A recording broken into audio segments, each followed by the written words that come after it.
This is the TJ Hoisington Podcast. Unleash your greatness within. You're sitting down with someone like an Eli Manning and listening to the words he's using, the phrases he's using, and maybe just tweaking them just a little bit. Is that what that looks like? It looks like that and then some. It looks like examining carefully his performance week by week, teasing out and filtering out all the little gems of his performance, whether it was a winning performance or a losing performance. Hey there, and welcome to the Unleash Your Greatness Within podcast. It was my privilege today to interview Dr. Nate Zinsser. Yes, the author of this book, The Confident Mind. You already know. My passion and my mission to help you unleash your greatness within. My heart goes out to the underdogs that's on their way. If you think you can go from good to great, okay, let's motivate. GreatnessWithin.com. TJ Hoisington. GreatnessWithin.com. You see, The Confident Mind, what an amazing book, but so is Dr. Zinsser. We talk about, hey, what are those attributes? What are those thought process? What are those strategies that can take your performance to the next level? That's what the Unleash Your Greatness Within podcast is all about. And I was so privileged to bring someone with such background and so forth and knowledge to dive into these concepts and put some meat behind the concepts and make it more real. And you know what? In this interview, Doc Z does just that as we go through and explain some of the concepts in here and some personal concepts which he helps clarify and so forth. So you're going to love this interview. So listen, if you're watching this on video, hey, I invite you to subscribe wherever you're watching this. I'd love to have you a part of my community. And if you're listening to this because you downloaded it from iTunes or iHeartRadio or Spotify or wherever else the podcast is listed, I hope you are a subscriber as I regularly put out positive content, motivational videos, and of course, success interviews like this. So without any further ado, let's jump right into this interview. Dr. Zinsser, welcome to the Unleash Your Greatness Within podcast. DJ, it's great to be here. Thanks for inviting me. Absolutely. I tell you what, on this podcast, we attract some high professional, some of the best in their industries, top leaders, educators, coaches, athletes, celebrities, and so forth. And I tell you what, when the publisher sent me your book, The Confident Mind, I tell you what, it obviously attracted me. And so when I did a little research on you and so forth, I thought, well, this is amazing. And just for the audience sake, let me just say, it says here on the back, Dr. Nate Zinsser is the director of the Performance Psychology Program at the United States Military at West Point, the most comprehensive mental training program in the country. All right, Dr. Zinsser, or Doc Z as you're told sometimes. Share with me, let's just start. Give us a little bit of your backstory. Would you do that? Sure. I'd be happy to. And again, thanks for the invite. I am a guy who was fascinated with human performance. I wanted to be a standout athlete in my younger days. I didn't have the physical equipment to, excel in the sport of football, but I did just fine at wrestling and lacrosse. I was a New Jersey Independent School State champ. And it was through my experiences as an athlete that I got a glimpse into how powerful the mind really is. I went to this relatively small boys' private day school, and this school had a powerhouse soccer team. Year after year after year, this soccer team ruled the state. And remarkably, that was the only team at the school that was consistently good year after year after year. And again, this is back in the days when high school athletes played 2 and often 3 sports. And so you could take half the soccer team, put them on the basketball court, put them on the lacrosse field, put them on the baseball diamond, and they were lousy. But they were great soccer players. And I kind of wondered how that was possible. because every Friday there would be signs all over the school, come watch the soccer team beat so-and-so. There was this buzz about the team. There was this energy about the team. There was this mystique about the team that seemed to persist year after year after year. And I didn't realize it at the time, but what was going on was basically a very powerful self-fulfilling prophecy or team-fulfilling prophecy that surrounded this team. And the coach was able to create an understanding for the boys coming up through the younger grades that if they persisted with their training and went to a summer camp or two, by the time they were in 10th, 11th, 12th grade, they had a really good shot at being the starters. And so his team was always loaded with experienced players, not because they were just ridiculously talented, athletes, but because they had persisted and because they believed in themselves. And as I mentioned, this was the only team at the school that had this vibe, this mystique, this aura about itself. And I remember sitting at the lunch table one day when I was in the 9th grade, and I was, on the wrestling team, and it seemed like we had a couple other really good quality wrestlers in my class. And so I was explaining this to a couple other guys in my class, saying, I think we got some talent. I think in a couple of years, you give us some experience, we're going to be really good. And this guy in my class looked across the table from me and said, Nate, shut up. You're never going to be any good. Guys at this school don't wrestle well. We're good at soccer. We're sometimes good at swimming. We're sometimes good at tennis, but we're not good at wrestling, and we never will be. So shut up. And I sat back in my chair and wondered, who gave this guy the crystal ball? How does he know that? But it was just such a clear example of how your expectation, your belief in yourself really carries out, really expresses itself in the real world of human performance. Now, the guy who said that, in a way, was right, because the wrestling team at my school had been a doormat for the last decade. Right. But I'm proud to say that in my junior year, my 11th grade year, our wrestling team had the first winning season in a really long time, and we had another winning season my senior year. And it wasn't necessarily because we were such talented individuals, although I think we had some, but it was more a matter that we didn't buy into the belief that we couldn't be good. We established a different set of expectations for ourselves, and it found expression on the mat. That was my first sort of window into what is now called sports psychology, this whole discipline that looks at the role of your attitudes, your beliefs, and your minute-by-minute thought process as it relates to your athletic performance. And I have continued to explore that ever since. I was a pretty good technical mountain climber in my college years. I did a couple of hairy first ascents in Alaska with a fellow named John Krakauer, who is a literary celebrity. I have trained in Japanese martial arts for 47 years. I have senior black belts, and everywhere I've gone, in addition to getting a PhD in sports psychology from the University of Virginia, everything I've experienced just reinforces how important it is for you to win a victory over doubt, fear, et cetera, before you can win a victory in the boardroom, in the operating room, on the concert stage, or on the wrestling mat, or whatever other field of friendly strife you might care to inhabit. How's that for a backstory?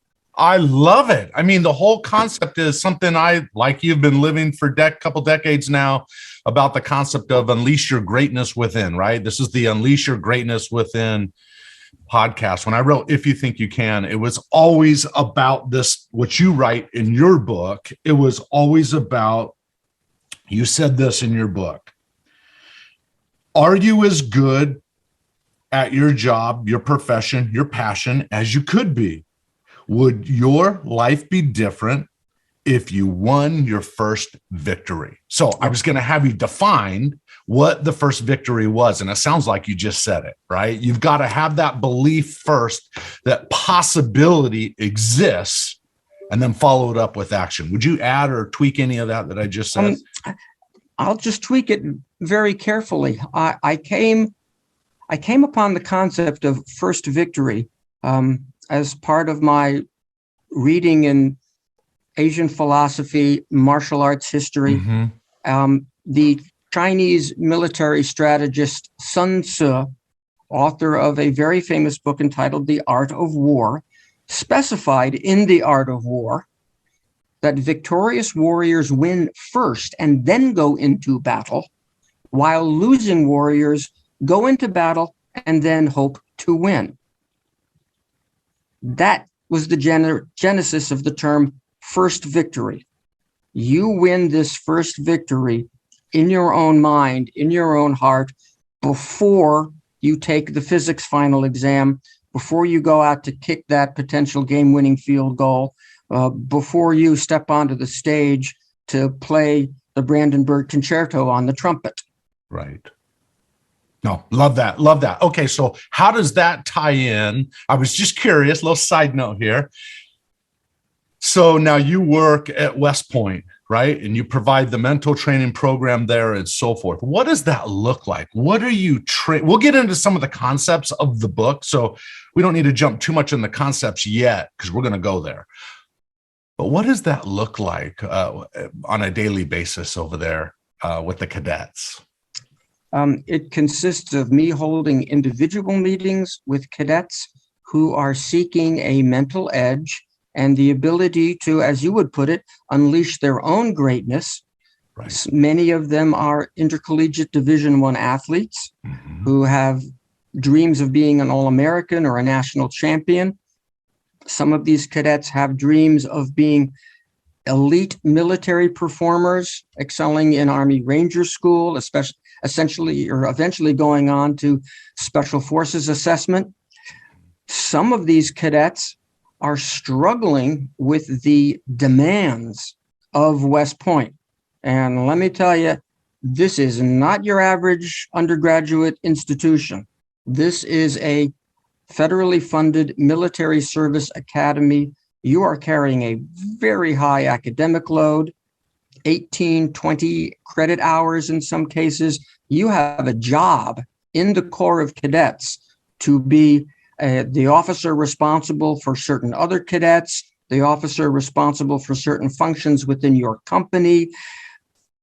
On top of that, there is mandatory physical training, mandatory physical fitness testing, mandatory summer military training. And on top of that, maybe you want to be a Division I college tennis player, soccer player, wrestler, lacrosse player, boxer, rugby player, you name it. So it's a pressure cooker, and a lot of cadets, understandably so, struggle with the demand.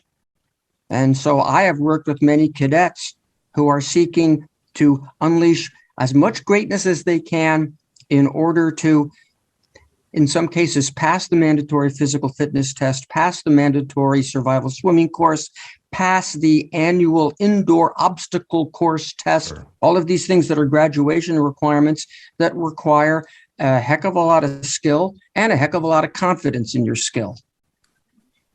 Love it. Love it. And by the way, your work is not limited to West Point, because here at the bottom of your book, you have an endorsement by Eli Manning. Let me just read it out loud. It says, "Studying confidence with Dr. Zinsser helped me win 2 Super Bowls." Wow, you can't pay for that. That's amazing.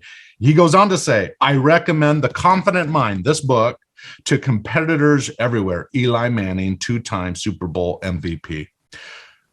So when you're working with people, are you finding that you're doing some of the concepts we'll talk about, but helping them with visualization, helping them replace some of that stinking thinking, if you will, into something that's more effective, that is will be more effective and align with their future goals better than the current reality of what they're saying? I mean, is that just you're sitting down with someone like an Eli Manning and listening to the words he's using, the phrases he's using, and maybe just tweaking them just a little bit? Is that what that looks like? It looks like that, and then some. It looks like examining carefully his performance week by week, teasing out and filtering out all the little gems of his performance, whether it was a winning performance or a losing performance, looking for the best in himself, learning what he can from them, being honest about what he perhaps needs to prepare differently for or execute differently in the upcoming games, and then really just strengthening that overall sense of certainty in himself so that when he is on the field, play after play, series after series, quarter after quarter, he can step up to the line of scrimmage and be relatively unconscious in his execution. Okay, there's he knows the intended routes of his receivers. He knows the expected defensive strategy of the opponents, and then he has to trust his training, trust his talent to identify the right person to throw to at the exact right moment, all the while maintaining his personal safety, because about 1,500 pounds of angry human being is churning, breathing down his neck, literally trying to knock the crap out of him. That's correct. Wow. It's a detailed process, and I understand it in depth. I tell you what, that is pretty cool that you're having the opportunity to do that. How would you define confidence? Give it to our listeners. If you were just to define it in a nutshell, what would you define it as? Okay. The definition that I work with and that I explain in the book is very simple, a little unconventional, but simple. Confidence is the sense of certainty that you have in any particular ability that allows you to bypass conscious thought and execute that ability more or less unconsciously, without telling yourself how to do it, without preoccupying yourself with the mechanics, without concern for the results or the implications of the results. You put your eyes on a target and you execute, more or less unconsciously, the same way you are when you tie your shoes, which is a complicated human activity involving lots of nerves, lots of muscles, lots of joints, lots of sensory receptors. But at one point in your life, you decided, okay, I got this. I don't have to think about it anymore. And you don't. It's that same degree of certainty that allows the concert violinist to play with the greatest degree of technical precision and beautiful emotion. It's the same degree of certainty that allows a heart bypass surgeon or a heart replacement surgeon to place those staples properly in the small window of time that he's got.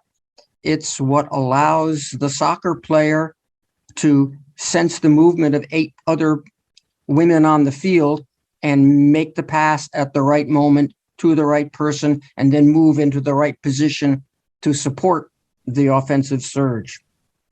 Love that. That's really powerful. I did notice in your book as I was reading it, great book, by the way, when I was reading it, you talked a lot about that unconscious. You said all this is done without conscious deliberation or analysis, bypass conscious thought. So you got to get to the, so does that happens? That through repetition of thinking, but also repetition in play or repetition in the skill. And it's just repetition until it becomes natural and you accept it as, okay, I'm good. I'm certain that I can do a good job at this without really thinking about it. Mm-hmm. And then it's just about taking it to that next level. Anyway, Any thoughts there? Well, and the trick is acknowledging that you do indeed have the skill, the competence, once you actually have it. You know, human performance is a matter of both competence and confidence. My experience has been that people tend to sell their level of competence short. They have actually a greater ability than they give themselves credit for. They're constantly undermining their level of competence. And as a result, even though they might be able to lift 100 pounds, they doubt themselves, so we only see them lift 80 pounds. Yes. And I would rather have somebody who, okay, I know I can lift 80, and they're going to deliver that 80, as opposed to somebody who says, well, you know, I probably have the ability to lift 90, but I only believe that I can lift 70. So I'm always going to underperform. I love that. I don't know. You bring it up in the book, Viktor Frankl. Yes. Powerful. I love his work. I love his life experience, his history, and the breakthroughs that he had.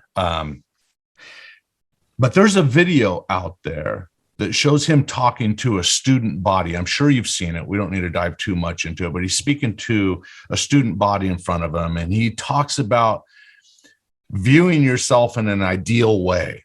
Mm-hmm. And he says, he gets up on the chalkboard and he puts an X over here. He says, if you want to fly from here, from here to here, he says there's something in aviation that's called crabbing. And it basically means you fly above where you want to end up. He goes, in that video, he goes, you overestimate yourself, because in aviation, you end up falling exactly where you are. If you aim directly to the point, you will typically, your result will be lower than the target you want to hit. So you that's called friction in physics. It works. It drags you down. That's called physics. That's why you got to shoot a little higher, Frankl was so articulate in the way he was able to maintain his sense of self under the most appalling, degrading circumstances that any of us can imagine. And I hope nobody ever gets close to it. But he was able to see himself in that comfortable classroom, lecturing to a group of interested, motivated students on the psychology of the concentration camp. He was able to take his mind to a place substantially different from where his physical body was at the time. And that is a lesson in mental toughness, mental effectiveness for us all. 100%. I'll just add to that story just a little bit, just to say that Viktor Frankl, that aha moment that he could separate his physical conditions from his thought or his consciousness was when he was in the chambers and they shaved, the research shows, they shaved all the hair off every part of his body. And he sat there alone for several hours. He ended up not going into the gas chamber. He survived Auschwitz. And, but it was in that moment, he said, in my darkest moment is when he had that aha moment that one can choose there. And he said it much better, but anyone, no matter the circumstance, has a choice in their attitudes. Any thoughts on that? Those prisoner of war experiences are lessons that I think a lot of us should pay attention to. Yes. The acknowledgement of, wow, I'm in a lousy, bad, terrible place, but I will not let it determine my attitude. I will maintain a sense of purpose for myself, value in myself, and I'm going to deal with my present situation. But I'm always going to be thinking about where I want to be. My eyes are still on the prize, even though my body is still in the prison cell. Very good. Very good. You talk about how you say casually confidence can appear as arrogant. Oh, yeah. And then you talk about Drew Brees, and I love this quote, so I'm just going to read it. You said, Drew Brees said, I'm a very modest person, right? We sometimes have this image that confident people have this outward expression that's really confident and so forth. But this, I think, is really powerful, what Drew Brees said. I'm a very modest person, Brees told interviewer Steve Kroft on 60 Minutes in 2010, but I'm also extremely confident. And if you put me in the situation or in the moment, I'm going to have some swagger. I'm going to have some cockiness, and there's nothing I think I can't do. So let me just say to the audience, and I'd love to get your feedback on this, just because someone doesn't 24/7 walk around as though they're the most confident person in the world in a braggadocio way or an arrogant way, doesn't mean that they're not confident or it doesn't mean they can't go in a specific area of performance and be one of the best in the world. And so what I always tell my audiences is that you can be confident and humble.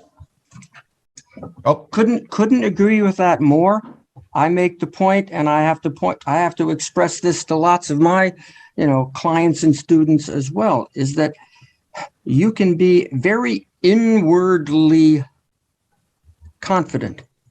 You can feel very powerful about yourself, but outwardly, in the way you speak, in the way you present yourself, in the way you conduct yourself around friends, family, teammates, etc., outwardly, you can be rather humble and modest. Because, as you point out, the media loves to play up the arrogance, the swagger, the hey, look at me aspect of some naturally outspoken athletes. A lot of the rest of us get the idea that, ooh, boy, I don't really like the way that guy or that gal presents herself. I don't want to be like that. So I'm not going to cultivate confidence on the inside because I'm afraid it'll change me into some sort of arrogant, conceited individual that I don't care to be. But it doesn't have to be like that. We have seen in the media outspoken, rather arrogant athletes. Conor McGregor is an example.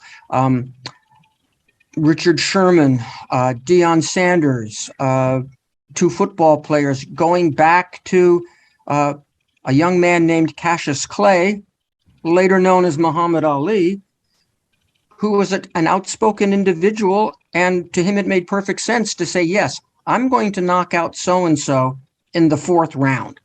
Right. And most people looking at him saying, well, that's kind of conceited of you to say. That's not very nice. That's not socially graceful. But for every guy like Ali, who is a naturally outspoken person, who will put his feelings out there expressed, there are just as many quietly confident people like Drew Brees, like the Manning brothers. The list goes on and on. There's so many of them out there that we don't know who they are because they do not call attention to themselves. So just as you put it, I'll repeat, you can be a very confident individual. You can have that sense of certainty about yourself in your job, in your profession, as you pursue your sport or your art or your passion. You can be very confident on the inside and also humble and modest on the outside. And I think you got to have both. You got to have that confidence on the inside if you're going to perform. And it's good to be kind of modest if you want to have some friends. That's exactly right. Which ties us back to the concept of, and you brought it up now, but you also brought it up a few minutes ago, about how we underperform, right? That friction brings us down. And I just want to kind of put that in the place of perfectionism. And I think people listening to this, as I work with people, I find that they are so analytical and so striving to be perfect that they beat themselves up because they're not perfect enough. And this is what you said in the book. And then I'd love to have sort of your thought on it.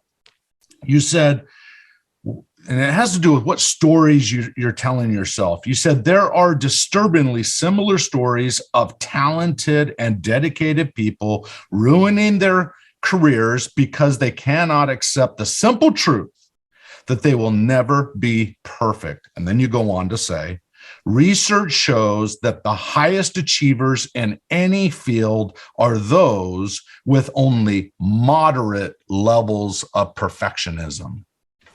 Any thoughts? I think the research confirms what I've seen just in a clinical, in my clinical work.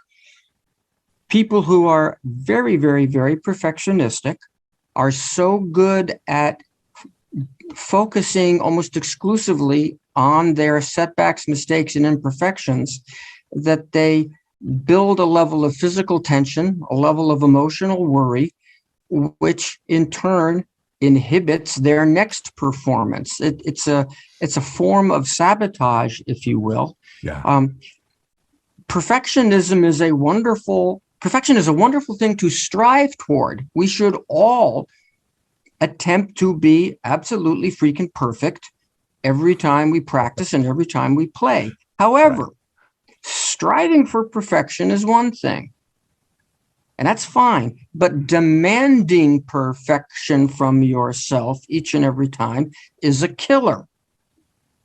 When I say don't demand it, I simply mean if you don't achieve it, acknowledge that, forgive yourself for being an imperfect human, and get back to work and see what you can learn from your imperfection. See if you can be curious about it to the point where you can learn what it's teaching you, and that'll help you get closer and closer and closer. Wow, I love that. Strive for perfectionism. It's a great thing, but none of us are going to be perfect. So don't demand it. Right. Oh. Don't demand it when you don't achieve it. Okay. Yes. This is a tough thing for a lot of people to put into regular practice because we have a fairly results-oriented, perfectionistic, striving culture. That's right. Here in America, North America, most of the industrialized world. And we haven't given the same degree of respect and appreciation for a little compassion and how far that can go in keeping you energized. I love that. A little bit of compassion, a little bit of empathy. Ooh, if I locked on to the failures I've had over the past 25 years of building, especially in the beginning years of building my business and trying to write a book and losing in the early days or 20 years ago, having my car repossessed and trying to build my business, and it was all going backwards. Had I stayed locked on to all the failures, the missteps, the mistakes, and so forth, there's no way I'd be where I am today. Had I given in to those beliefs, but I kept believing that something was possible if I was willing to be persistent, if I was willing to keep working at it. And so what I want to point to is we all have a filter system, and you talk about the sewer cycle. You talk about how we have selective thinking. And I was just thinking, you have to accept your successes and wins. And when you accept those, it will drive up your confidence. I'll just tell you, many years ago, I started a company. I had 50 sales reps, and I had a team of people making phone calls at night to set up appointments for these sales reps. One of the people that was doing it was a lady named Sheila. She was such a sweet lady and so forth, but she could outperform everybody else making these cold calls to set up appointments every night. I would come in the next morning, look at her stats and go, Sheila, you're amazing. What are you doing that is making this possible? Her response was constantly, oh, TJ, if you really knew who I was, you wouldn't say that. And I remember at the time thinking, why would you say that to yourself? I would always think, own it. So I tell my kids, even in a moment of mistake in athletics, they're all pretty good at athletics. I say, own the moment, own it, regardless. Let go of what just happened and go own the next move. And so it's that selective thinking is critical to someone's success. Any thoughts on that? Yeah, it's too bad Sheila had been socialized over the course of her life to discount, disregard her successes and her progress, and to overemphasize her all too human failings. That's unfortunate, and that's why becoming a confident performer sometimes requires that you resist a little socialization. And there's a whole chapter in the Confident Mind book that describes the seven deadly sins of socialization, beliefs that are part of our social fabric, unfortunately, that encourage us to be overly analytical, overly self-critical, too darn logical analytical and mechanical when the world that we live in actually requires a little artistry, a little compassion, a little empathy, and the ability to, at times, ignore things. To be, the term I use is constructively delusional. Now, I'm not talking about being delusional, going up to the top of a building and thinking you can sprout wings and fly. I'm talking about being delusional enough to think that even though we're 20 points down in the middle of the third quarter, we got a chance to win. And we got a chance to win because we can do these things with the ball, and because our defense can do those things against the opponent. We have to be constructively delusional enough that we allow ourselves to play as well as we possibly can, regardless of the circumstance. Just this morning. So yesterday in basketball practice, my daughter, I know you have a couple daughters, I think, right? Is that right? I read that in the book. Yeah. So my daughter is playing basketball. They both go up for the rebound. They come down, and one of the top players on the team, very athletic girl, comes down on my daughter's ankle, twists her ankle. She comes into school this morning with crutches. They say she's going to probably be out for 6 weeks. The next text I got from my daughter was that the team is saying essentially this: our season is over. Mm-hmm. My response to her, if you could see my text, it would be, don't ever say that out loud. You have to be a little bit delusional. But she has 10 rebounds, 10 assists every game, and 10 points or more every game. That's a big difference. I go, then you as a team need to figure out, hey, how can each of us tweak what we're doing a little bit to make up the difference? Why would you just say, hey, our season's over? At least give yourself a chance, and it starts with the words you say. Any thoughts about that? It starts with the words you say to yourself. It starts with the stories that you say to yourself. Yeah. I've dealt with injured athletes. I'm meeting up with one in a few hours right here. Mm-hmm. And I get them to be constructing a script for themselves about a wonderful return to competitive form and a wonderful resurgence of the team. And I tell the rest of the team, okay, now how great would this sound, or how great would this look as a headline in the newspaper or on the team website? Season-ending surge, propels what's your daughter's team's name? The Wolves. The Wolves. Yeah. Season-ending surge propels the Wolves to state title. Why not construct for yourself one of those wonderful Cinderella scenarios where you, as the underdog, because you've lost perhaps your, early season scoring leader or whatever, what a cool story that would make. Totally. To see, to think about.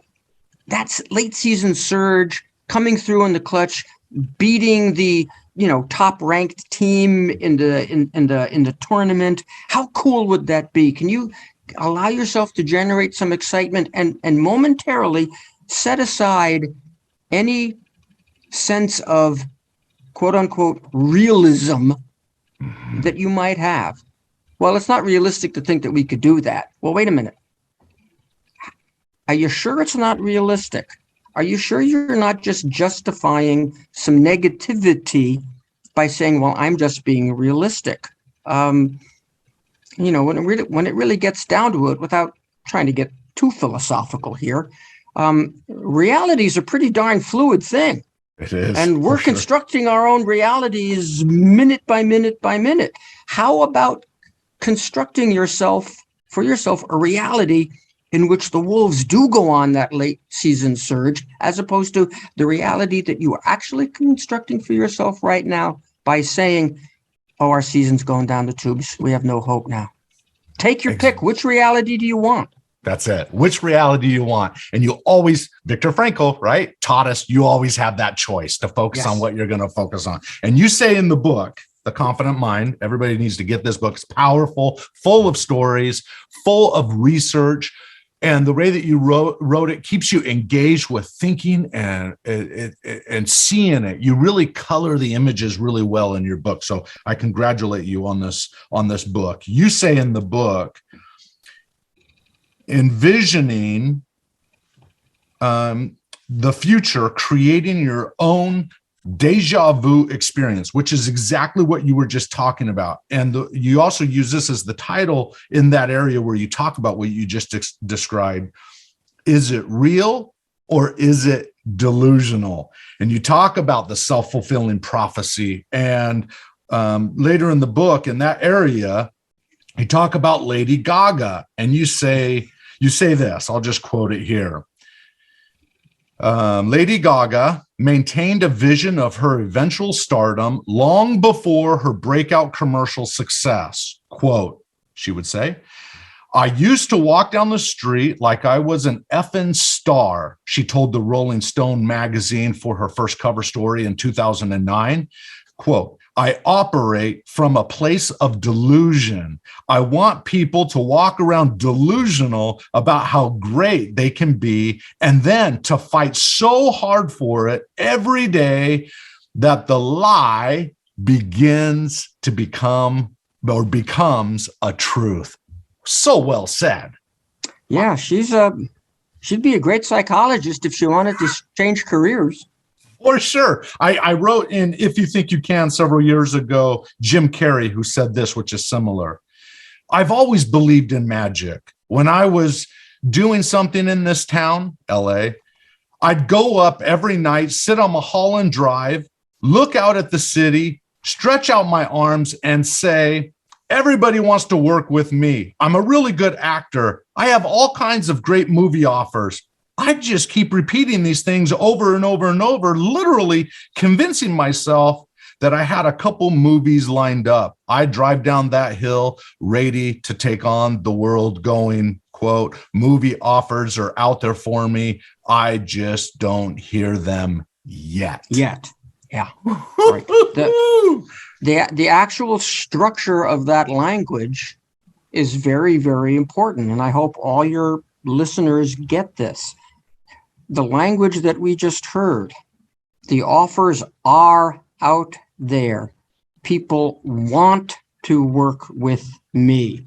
Everything is in the present tense, as opposed to, I think I'll get some offers someday. That's right. People will want to work with me someday. No, there was a sense of immediacy and talking to yourself about what you want as if you have it in the present tense, in the first person, is a pretty powerful way to energize oneself and prepare oneself to keep going. That kind of, intentional, deliberate, productive self-talk sometimes can seem, fake or contrived, or as we've been saying, delusional. But the science tells us that the people who use it actually perform better than when they don't. One of the neatest pieces of research that I mentioned in the book actually comes from another book. It comes from a book entitled Endure, written by a Canadian, Alex Hutchinson. Hutchinson himself was a middle distance runner in his college days. He qualified for the Canadian Olympic trials in the 1,500 meter run. But during his college days, a sports psychologist came and told him and all his young teammates about this kind of self-talk. And as a lot of young, healthy people do, they just sort of thought this stuff was nuts. I'm not going to bother with that. It's just a bunch of fluff. Yeah. Fast forward 25, 30 years, Hutchinson now has a PhD. Hutchinson has been researching the curiously elastic limits of human endurance for decades. He's looked at nutrition. He's looked at training methods. He's looked at equipment and, yes, looked at psychology. And he's come across some research where trained cyclists performing a time to exhaustion test were trained and educated in how to do this kind of self-talk, and then retested a few weeks later. an 18% improvement in their time to exhaustion compared to a control group who were not trained in these self-talk techniques, who made no changes at all despite their training. So it really made Hutchinson scratch his head and say, you know, if I could go back in time and talk to my 20-year-old, somewhat cocky self, I would tell him to engage in this kind of motivational self-talk consistently and honestly, and believe in it, because we're on very good scientific grounds to say this actually changes your energy output, your endurance, your human performance. Totally agree. I just feel like listening to you talk, I'm a couple years behind you, but we're cut from a similar cloth around this stuff. I just think you really do have to lead with your thoughts. What is your expectations? When you go through a negative event, is it a problem or is it an opportunity? And the delusional will say, no, there's probably something I can learn here. There's an opportunity here that can propel me forward, or maybe they find one that will work. Versus someone that will say, no, this is a problem, and then they just go into the fetal position. It's always a thought. So I always tell people, and I get your take on this, I always say, shrink the bad and enlarge the good. What depressed people have a tendency to do is shrink the good and blow out of proportion the bad. You always have a choice in which way you're going to focus. Any thoughts there? Well, that's very true. The depressive triad is the constellation of thoughts that circles around everything is bad. Yeah. Nothing's going to change. Mm-hmm. And it's all my fault. Now, the idea that nothing is going to change, that's a choice that people make. You can say to yourself, well, nothing's going to change, same thing's going to happen. Or you can say, well, that bad incident did indeed happen, but it happened that one time. Yep. You see it as a temporary event. You can say to yourself, well, everything is messed up. Or you can say, yeah, this aspect of my performance and that aspect of my performance are not really good at the moment or weren't really good at that time. You can keep those mistakes or those setbacks or those difficulties in their proper, rather limited perspective, rather than seeing them as global entities. So you got to keep your problems temporary in your own mind. You have to keep them limited in terms of where they occur. And you also have to tell yourself, instead of it's all my fault and this is just the way I am, you have to tell yourself, no, those problems, those difficulties do not represent me. They don't tell the whole truth. Yes. I'm different from that. Even to the point of saying, wow, some really weird, fluky things happened during this game, and we didn't win. As opposed to, boy, we really stunk up the place. So You have to keep those problems temporary, limited, and non-representative, as opposed to seeing them as permanent problems that are affecting everything in a global kind of way. And indeed, it is personal to you. You are identifying with them. Love it. I often say you can't fake confidence. I think in the moment you got to fake it. It's the delusional side. You got to fake it till you make it. I don't like the phraseology only because I don't want to fake anything. But like you said, reality is really fluid.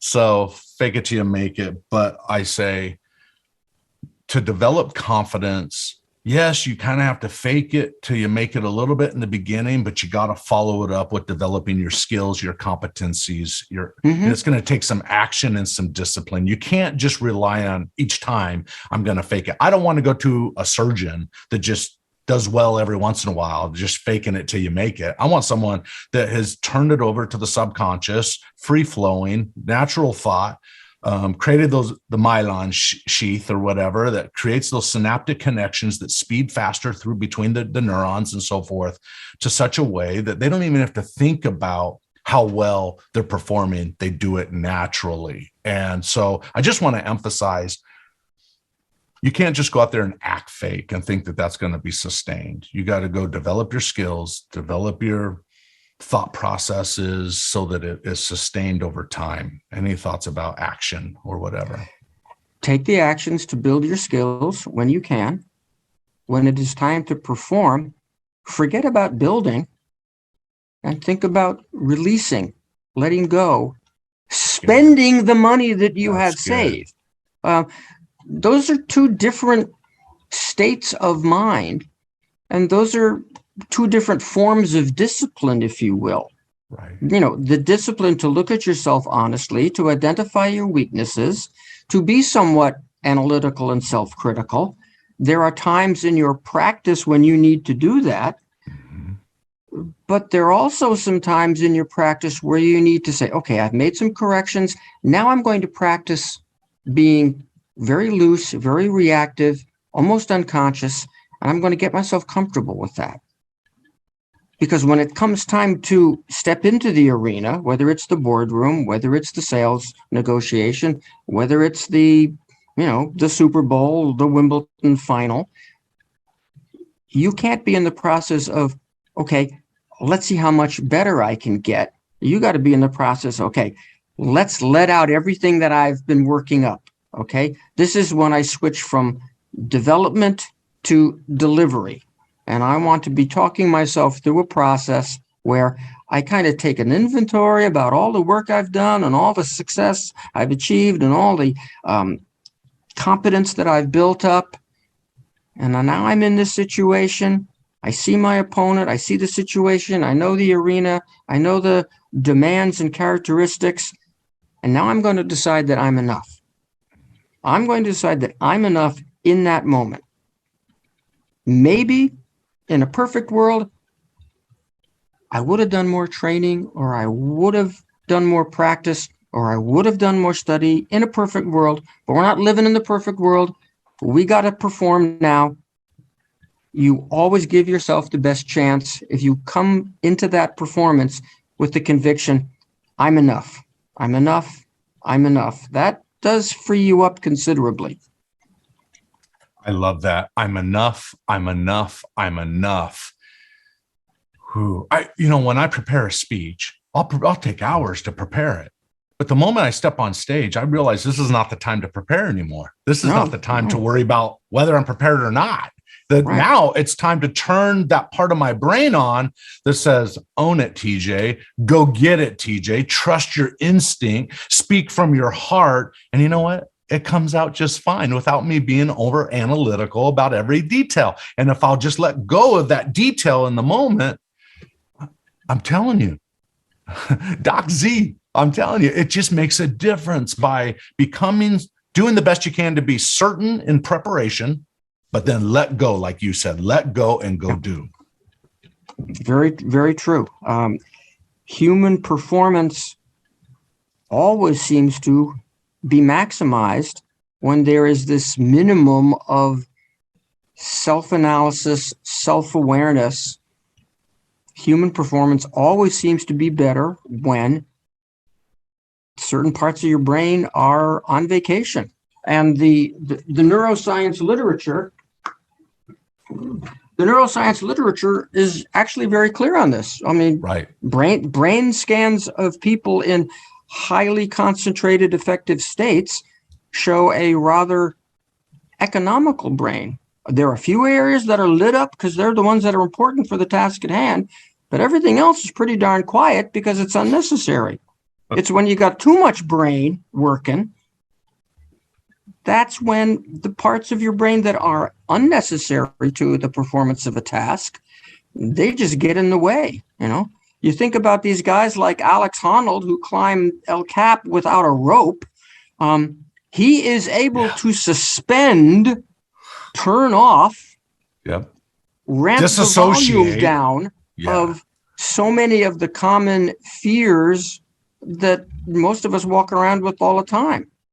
In that state of,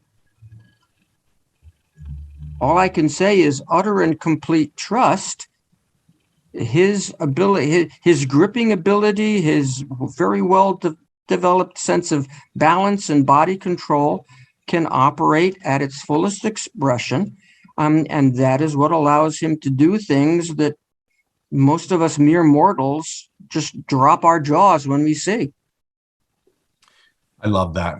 Powerful book. And I know that we're touching only the surface of what you have in this book. It's rich, filled with so much research and examples that anyone can take and use to improve their performance. Protecting your confidence every day, no matter what. How to defend against threats and outright attacks. You say there's basically 3 steps, and anything you want to add to it. Step number 1 is acknowledge it. Step number 2, silence it. And step number 3, replace it. Any other thoughts on protecting that confidence day by day? Yeah, I mean, you got to think about the arguments that you might have had with your little brother or little sister, or, you know, some kid down the block, you know, and you get into an argument and somebody says something and somebody says something else, and it goes back and forth. And eventually the person who gets the last word in is the winner of the argument. Your job as a performer, ladies and gentlemen, is to get the last word in against that voice of fear, doubt, and worry, the same way you want to get the last word in when you're having an argument about which restaurant to go to, or who makes the best pizza. You want to get the last word in. So yeah, you got to be sensitive to acknowledge, oh, here's this voice, here's this attack, and I'm going to stop it. I'm going to step back and I'm going to say, no, this is over. You're done. And then I'm going to replace that voice with some of the thoughts that I've been carefully cultivating about my quality effort, my successes day by day, my progress. I've been journaling on that. So I got a lot to draw on, and that's going to be my last word. That's going to be my last word. And I may have to go through that little process: recognize, stop, replace, acknowledge, stop, replace. I may have to go through that process 50 or 100 times a day.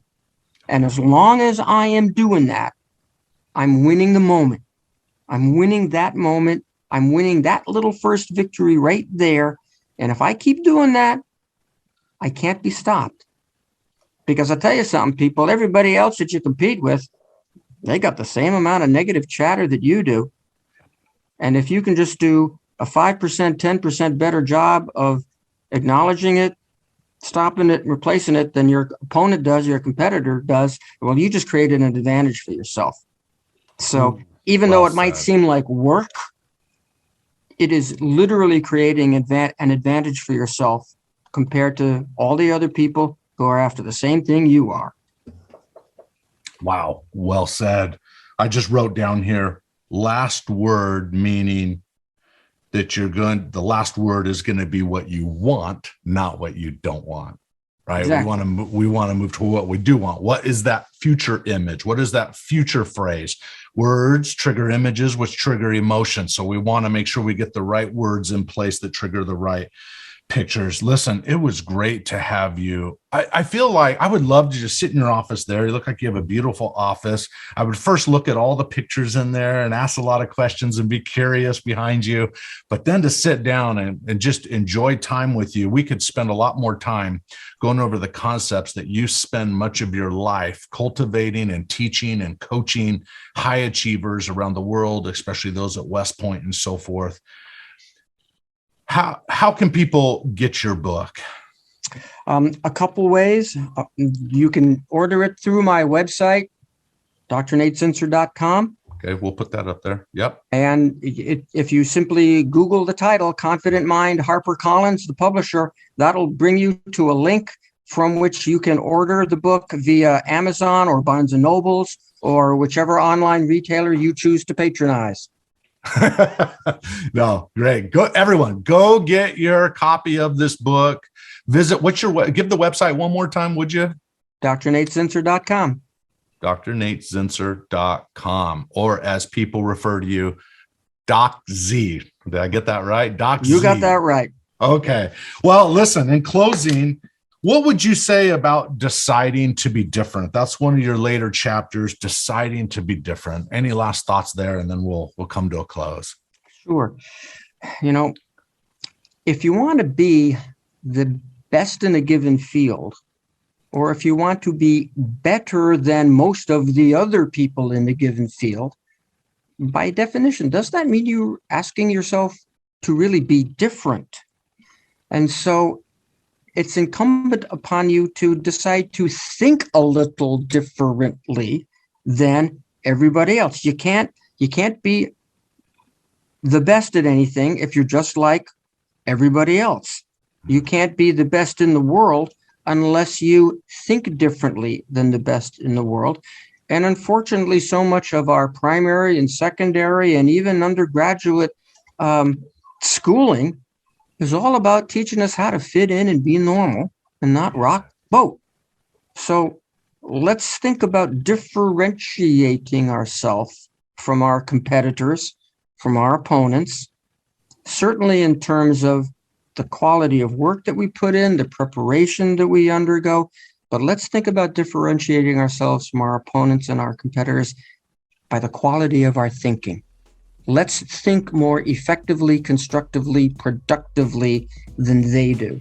And if we can do that, we will always be creating, as I said before, an advantage. Let's go cultivate that advantage. Let's win that first victory, and the other victories will likely follow through. Love it. Love it. It just makes me think that what you just described is that secret of the slight edge, that slight little difference that makes all the difference. By getting the first victory, getting the thought process right, focused on what you ultimately want, moment to moment versus what you don't do. Powerful stuff. Dr. Nate Zinsser, thank you for being willing to come on the Unleash Your Greatness Within podcast today. Well, thank you, TJ, for the opportunity to connect with your listeners. I really appreciate it, and I hope everybody has a great winter, great spring. And as I like to say at the end of some speeches, if I don't run into you again, have a great life. Love it. Thank you very much. Hey there. Thanks for listening. I hope you enjoyed this podcast episode. If you did, could you do me a favor? It would mean the world to me if you could write a simple review or give me a star rating. I would really, and I mean really, appreciate it. Thank you in advance. Now go out there and unleash your greatness within. GreatnessWithin.com